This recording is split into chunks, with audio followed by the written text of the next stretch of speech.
สวัสดีค่ะ คลิปนี้พวกเราจะมานำเสนอการปรับปรุงสถานีรถไฟน้ำตก โดยนำเอาบริบทรอบสถานที่ตั้ง รวมถึงสถาปัตยกรรมที่เกี่ยวข้องมาเป็นแรงบันดาลใจในการออกแบบค่ะ แต่ก่อนอื่นเรามาทำความรู้จักกับจังหวัดกาญจนบุรีกันก่อนเลย จังหวัดกาญจนบุรีมีพื้นที่ราวประมาณ 19,473 ตารางกิโลเมตร ซึ่งใหญ่เป็นอันดับ 3 ของประเทศเลยค่ะ จังหวัดกาญจนบุรี จังหวัดที่มีที่ท่องเที่ยวเยอะแยะมากมาย เที่ยวได้ทั้งปีไม่ว่าจะเป็นหน้าร้อน หน้าฝน หรือหน้าหนาว ก็ชิลได้ไม่มีคำว่าเบื่อแน่นอน อีกทั้งยังเป็นที่เที่ยวใกล้กรุงเทพ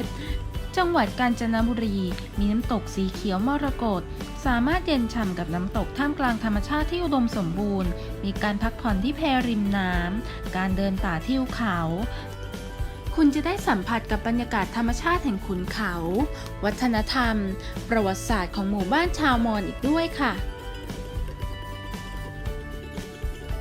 ต่อไปเราจะมาเล่าความเป็นมาและการออกแบบปรับปรุงของสถานีรถไฟน้ำตกกันค่ะ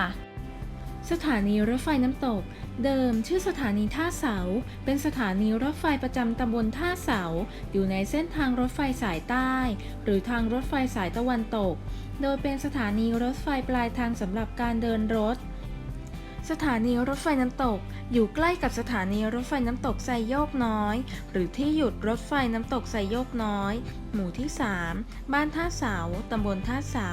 อำเภอไซโยก จังหวัดกาญจนบุรีนั่นเองค่ะ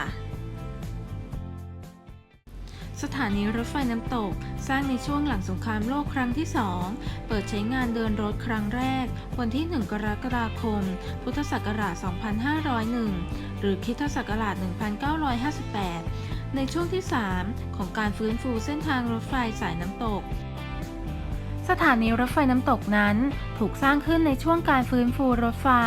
ช่วงหนองประดุกน้ำตก ซึ่งไม่ใช่สถานีรถไฟเดิมจากสงครามโลกครั้งที่ 2 โดยปกติแล้วการตั้งชื่อสถานีรถไฟนั้นจะตั้งจากชื่อของหมู่บ้าน ตำบล อำเภอ จังหวัด โดยในช่วงแรก สถานีรถไฟน้ำตกนั้นได้ใช้ชื่อว่าสถานีรถไฟท่าเสา แต่ยังไม่มีการเปิดเดินรถอย่างเป็นทางการจนกระทั่งเมื่อวันที่ 8 เมษายน พ.ศ. 2496 ได้เปลี่ยนชื่อใหม่เป็นสถานีรถไฟน้ำตก และเปิดเดินรถเมื่อวันที่ 1 กรกฎาคม พ.ศ.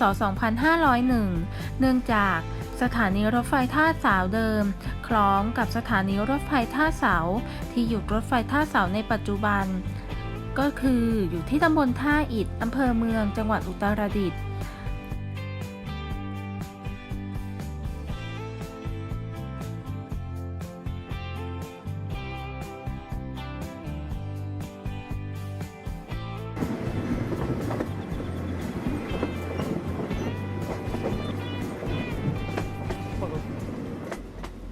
ต่อไปจะเป็นการอธิบายกระบวนการออกแบบสถานีรถไฟน้ำตกกันค่ะ โดยที่ตั้งโครงการนะคะก็จะอยู่บ้านท่าเสา หมู่ 3 ตำบลท่าเสา อำเภอไซโยก จังหวัดกาญจนบุรีค่ะ รอบๆก็จะเป็นบ้าน ชุมชน ร้านอาหารของชาวบ้าน ที่มีอาคารเล็กใหญ่ปะปนกันไปค่ะ โดยด้านหลังของหมู่บ้านก็จะเป็นภูเขา แล้วก็ป่าไม้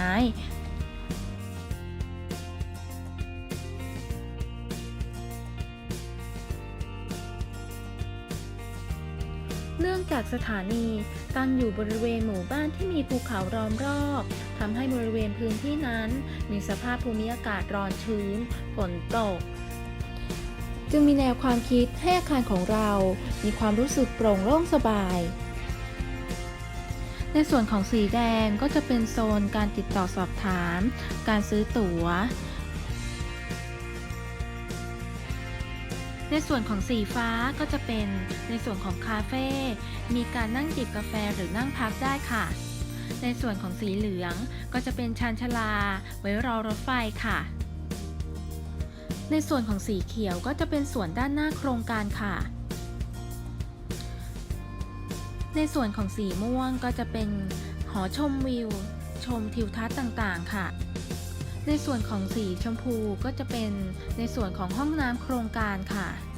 เนื่องจากซ้ายอยู่บริเวณที่มีภูเขาล้อมรอบจึงเกิดแนวความคิดในการนำบริบทของพื้นที่รอบๆมาออกแบบ คือตัวอาคารจะมีการยื่นและมีหอคอยที่สูงพอไว้ชมธรรมชาติและสัตว์บริเวณนั้นซึ่งแนวความคิดคือส่องสัตว์ส่องธรรมชาติต่อไปเราจะพานั่งรถไฟไปที่สถานีน้ำตกกันค่ะซึ่งเป็นสถานีที่เราได้ทำการออกแบบปรับปรุงใหม่ให้ดีขึ้นเชิญรับชมกันได้เลยค่ะ